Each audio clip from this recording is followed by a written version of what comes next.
we've got another new friend with us today.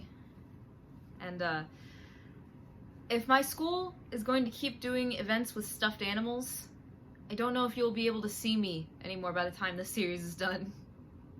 Hi friends, and welcome to another episode of Stuffed Full Reviews, the show where I review plays, movies, and more in the company of my fluffy friends.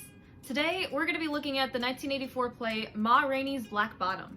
This play was written by August Wilson as part of the Pittsburgh Cycle, a series of 10 plays detailing the lives of African Americans during the 20th century, one play for each decade. This is the second of those plays, and it takes place in the 1920s. The play had its first staged reading in 1982 at the Eugene O'Neill Theater Center in Waterford, Connecticut, before moving to Broadway's Court Theater in October of 1984. The play follows four jazz musicians who play backup for prominent jazz singer Ma Rainey. Through absences, recording sessions, and police reports, the characters deal with race, media, faith, and white producers' historic abuse of black musicians. The story follows the four musicians. Cutler is the band's trombone player and is the leader of the group. Slow Drag is the bass player who's the most bored by life. Toledo is the piano player who has thought-provoking insight. And Levy, the trumpet player who's the youngest out of the group and is brash and unpredictable.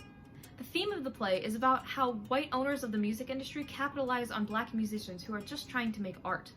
While the play is called Ma Rainey's Black Bottom, that doesn't necessarily mean that Ma Rainey herself is the protagonist. The real protagonist is Levy, as he takes the most action throughout the play. The antagonist is not an actual person, but the concept of racism in the music industry. Ma Rainey herself is the herald, as her appearance, or lack thereof, is what sets each character down their path. The mentor is Cutler, as he is the oldest and has the most world experience. The Threshold Guardians are the recording studio owners Irvin and Sturdivant, as they serve as the gateway to the world of music. Both Sylvester and Dussie Mae serve as the shapeshifter. Dussie Mae acts as Ma's companion as well as Levy's love interest, and Sylvester serves as a plot device that further divides Levy from the rest of the band. Now what did we think of the play? Randy over here loves the Black Bottom dance. Overall, I enjoyed this play. The dialect was hard to follow at first, but once I got into the groove, it was easier to follow along. Levy's ambition really struck a chord with me. He has so much potential, but never finds an outlet for his creative passions. He is so set on his goals that it disconnects him from the rest of the characters.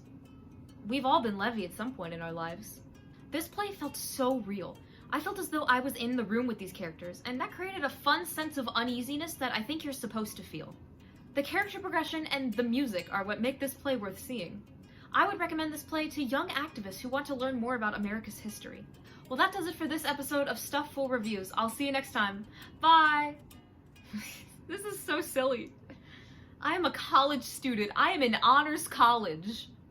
And this is what I'm doing with my life. Aren't you so proud of me, Mom? Okay.